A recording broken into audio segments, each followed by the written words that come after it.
다 함께 사도신경 하심으로 2023년도 2월 6일 월요일 온라인 아침 기도에 하나님께 올려드리겠습니다. 전능하사 천지를 만드신 하나님 아버지를 내가 믿사오며 그 외아들 우리 주 예수 그리스도를 믿사오니 이는 성령으로 잉태하사 동정녀 마리아에게 나시고 본디오 빌라도에게 고난을 받으사 십자가에 못 박혀 죽으시고 장사한 지 사흘 만에 죽은 자 가운데서 다시 살아나시며 하늘에 오르사 전능하신 하나님 우편에 앉아 계시다가 저리로서 산자와 죽은 자를 심판하러 오시리라. 성령을 믿사오며 거룩한 공회와 성도가 서로 교통하는 것과 죄를 사하여 주시는 것과 몸이 다시 사는 것과 영원히 사는 것을 믿사옵나이다. 아멘. 찬송가 449장 찬송하시겠습니다.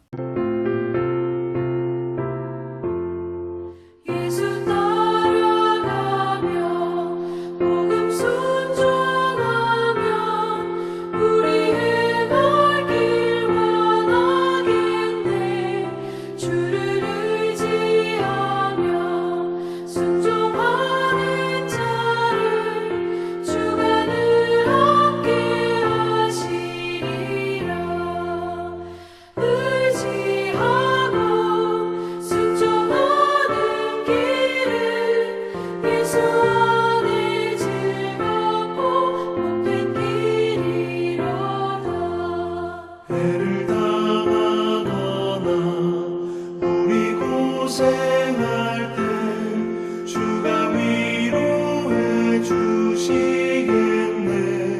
주를 의지하며 순종하는 자를 주가 안위해 주시리라.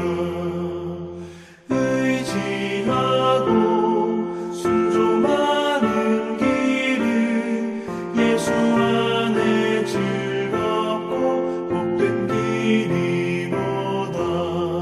남의 짐을 지고 슬픔 위로하면 주가 상급을 주시겠네.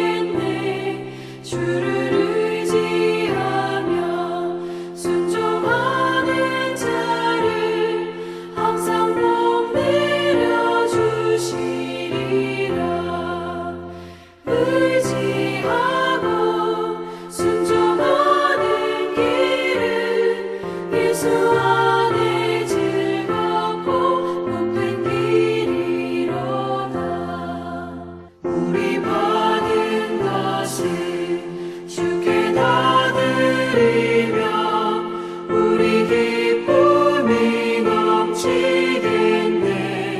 주를 의지하며 순종하는 자를 은혜 풍성케 하시리라. 의지하고 순종하는 길은 예수 안에 즐겁고 복된 길이로다. 주를 힘입어서 말씀 잘 배우고 주를 모시고 살아가세. 주를 의지하며 항상 순종하며 주가 사랑해 주시리라. 의지하고 순종하는 길은 예수 안에 즐겁고 복된 길이로다.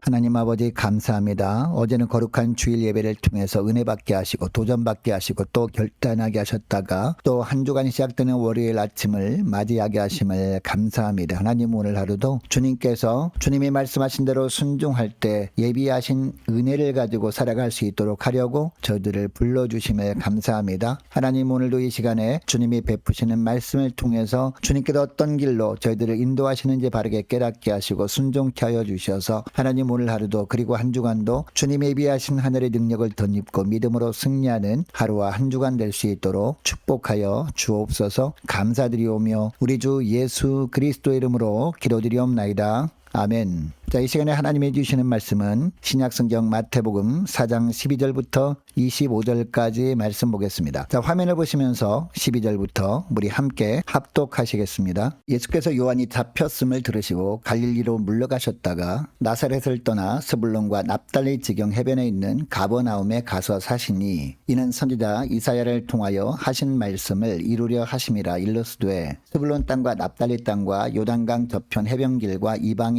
갈릴리여, 흑암에 사는 백성이 큰 빛을 보았고 사망의 땅과 그늘에 앉은 자들에게 빛이 비쳤도다 하였느니라. 이때부터 예수께서 비로소 전파하여 이르시되 회개하라, 천국이 가까이 왔느니라 하시더라. 갈릴리 해변에 다니시다가 두 형제 곧 베드로라 하는 시몬과 그의 형제 안드레가 바다에 금을 던지는 것을 보시니 그들은 어부라. 말씀하시되 나를 따라오라, 내가 너희를 사람을 낚는 어부가 되게 하리라 하시니 그들이 곧 그물을 버려두고 예수를 따르니라. 거기서 더 가시다가 다른 두 형제 곧 세베대의 아들 야고보와 그의 형제 요한이 그의 아버지 세베대와 함께 배에서 금을 깁는 것을 보시고 부르시니 그들이 곧 배와 아버지를 버려두고 예수를 따르니라. 예수께서 온 갈릴리에 두루 다니사 그들이 회당에서 가르치시며 천국 복음을 전파하시며 백성 중에 모든 병과 모든 약한 것을 고치시니 그의 소문이 온 수리아에 퍼진지라. 사람들이 모든 앓는 자 곧 각종 병에 걸려서 고통당하는 자, 귀신 들린 자, 간질하는 자, 중풍병자들을 데려오니 그들을 고치시더라. 갈릴리와 데가볼리와 예루살렘과 유대와 요단강 건너편에서 수많은 무리가 따르니라. 아멘. 여러분, 오늘 본문에 보면 세례 요한이 붙잡힙니다. 여러분, 세례 요한이 누구입니까? 이 땅에 오실 메시아의 사역을 예비하러 먼저 보내어졌던 엘리야와 같은 사람이었습니다. 그런데 이 세례 요한이 체포되고 죽임을 당합니다. 세례 요한이 메시아가 오실 길을 준비하는 것을 보고 마귀는 이 요한만 죽여버리면 하나님의 구원 계획은 차질을 빚을 것이라고 생각했습니다. 그러나 요한이 죽임당한 사건 때문에 하나님의 역사는 취소되지 않았습니다. 위축되지도 않았습니다. 오히려 세례 요한이 붙잡힌 사건을 기점으로 예수님은 공생의 사역을 시작하십니다. 세례 요한이 죽음은 하나님이 요한에게 주신 사명이 끝났음을 보여주는 신호가 되고 만 겁니다. 그래서 세례 요한이 붙잡혔음을 들으시고 예수님은 갈릴리로 물러가셨다가 가버나움에 가서 사십니다. 예수님의 공생애가 시작됨을 이사야 9장의 말씀을 근거로 또 선포하십니다. 자, 15절 16절 말씀인데요. 이 15절 16절 말씀을 보니까 스불론 땅과 납달리 땅과 요단강 저편 해변길과 이방의 갈릴리여, 흑암에 앉은 백성이 큰 빛을 보았고 사망의 땅과 그늘에 앉은 자들에게 빛이 비쳤도다 하였느니라 라고 합니다. 이 말씀은 장차 메시아의 사명이 갈릴리에서부터 시작될 것임을 예언하는 말씀이었습니다. 그러니까 예수님은 이 말씀을 이루시기 위해서 갈릴리로 가심으로 말미암아 이제 본격적으로 공생애를 시작하십니다. 그곳에서 가장 먼저 하신 말씀이 바로 17절 말씀인데, 이 17절 말씀에도 보니까 이때부터 예수께서 비로소 전파하여 이르시되 회개하라, 천국이 가까이 왔느니라 라고 하십니다. 여러분, 이것을 통해 우리가 깨달을 수 있는 것이 무엇입니까? 우리가 주님께 받은 사명을 감당할 때 마귀의 방해를 염려할 필요가 전혀 없다는 겁니다. 기도하는 가운데 나를 향한, 그리고 우리 가정과 교회를 향한 주님이 원하시는 뜻을 찾고 그 길로 나아가는 것이 중요하다는 겁니다. 하나님이 주신 사명을 끝까지 감당하고자 결단하고 믿음으로 나아가기만 하면 끝까지 감당할 수 있도록 주님께서 인도해 주신다라는 겁니다. 그 길을 가다가 우리가 볼 때 사단이 방해 때문에 사명을 끝까지 감당하지 못한 것 같아 보일 수는 있습니다. 그러나 그럼에도 불구하고 낙심할 필요가 없습니다. 우리가 볼 때 실패한 것 같아 보이는 것뿐이기 때문입니다. 하나님 보시기에는 사명을 다 감당한 것으로 보신다라는 거죠. 여러분, 이것을 기억하시고 염려 말고 기도하는 가운데 사명을 찾고 주님 주신 사명의 길을 믿음으로 끝까지 잘 걸어가시는 저와 여러분 되시기를 축복합니다. 자, 계속해서 17절 말씀을 다시 보면 예수님의 공생의 첫 메시지가 선포되죠. 회개하라, 천국이 가까이 왔느니라 라는 말씀입니다. 여러분, 여기서 말하는 천국은요, 우리가 이 땅을 떠난 후에 들어갈 천국만을 말하는 것이 아닙니다. 이 땅에 살지만 만왕의 왕 되신 하나님의 통치를 받는 영역을 천국이라고 하고 있습니다. 그러니까 예수님이 공생애를 시작하시면서 천국, 즉 예수님이 다스리시는 천국이 시작됨을 말씀하시는 겁니다. 여러분, 그 천국에서 어떤 일이 일어나는지 23절부터 25절까지에서 말씀하십니다. 23절에 보니까 예수님이 온 갈릴리에 다니시면서 하신 일이 무엇이라고 하고 있습니까? 그들이 회당에서 가르치시며 천국 복음을 전파하시며 백성 중에 모든 병과 모든 약한 것을 고치시니라고 하고 있습니다. 그러니까 가르치시고 전파하시고 고치시는 일을 하셨다라는 겁니다. 이것이 예수님이 다스리시는 영역에서 일어날 것이라는 그런 말씀입니다. 여러분, 여기서 예수님이 가르치시고 전파하신 내용이 뭘까요? 하나님 나라의 법입니다. 그러니까 왕이 오셨으니까 왕을 영접하라고 전파하신 겁니다. 그리고 하나님 나라의 백성이 되었다면 이 세상 풍조에 휩쓸려 살던 삶을 청산하고 하나님 나라의 법에 따라서 살 것을 전파하신 겁니다. 또 고치셨다고 하고 있는데 무엇을 고치셨다라고 하고 있습니까? 백성 중에 모든 병과 모든 약한 것을 고치셨다라고 하고 있습니다. 하나님의 형상으로 회복시켜 주셨다라는 겁니다. 그리고 예수님의 이런 사역은 예수님만 하시는 것이 아니었습니다. 예수님이 부활승천하신 후에도 계속되어야 하는 일이었습니다. 18절부터 22절까지 말씀해 보면 이 일을 할 사람을 주님이 선택하고 계십니다. 그런데 여러분, 주님은 어떤 사람을 부르십니까? 시몬과 안드레, 그리고 세베대의 아들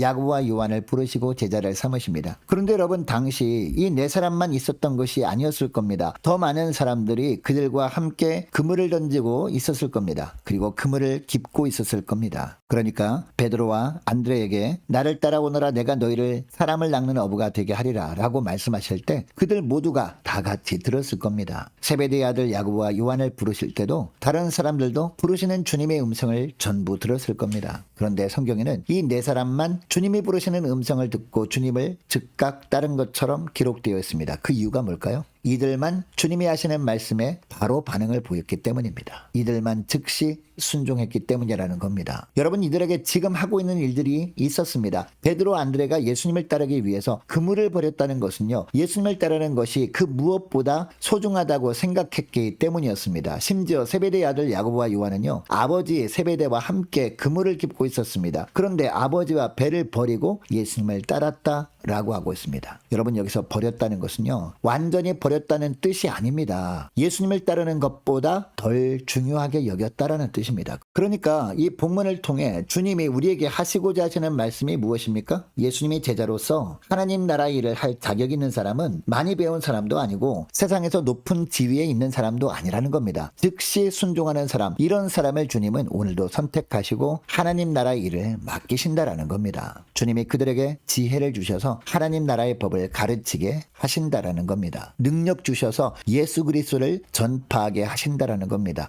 예수 그리스도 이름으로 하나님의 형상을 회복케 하는 일도 하게 하신다라는 겁니다. 여러분, 이것을 기억하시고 그 어떤 일보다도 주님을 따르는 것을 가장 소중하게 여기는 여러분 되시기를 바랍니다. 주님이 말씀하실 때 무엇보다 망설임 없이 즉시 순종함으로 말미암아 하나님 나라의 위대한 일꾼으로 쓰임받는 복된 저와 여러분 되시기를 주의 이름으로 축복합니다.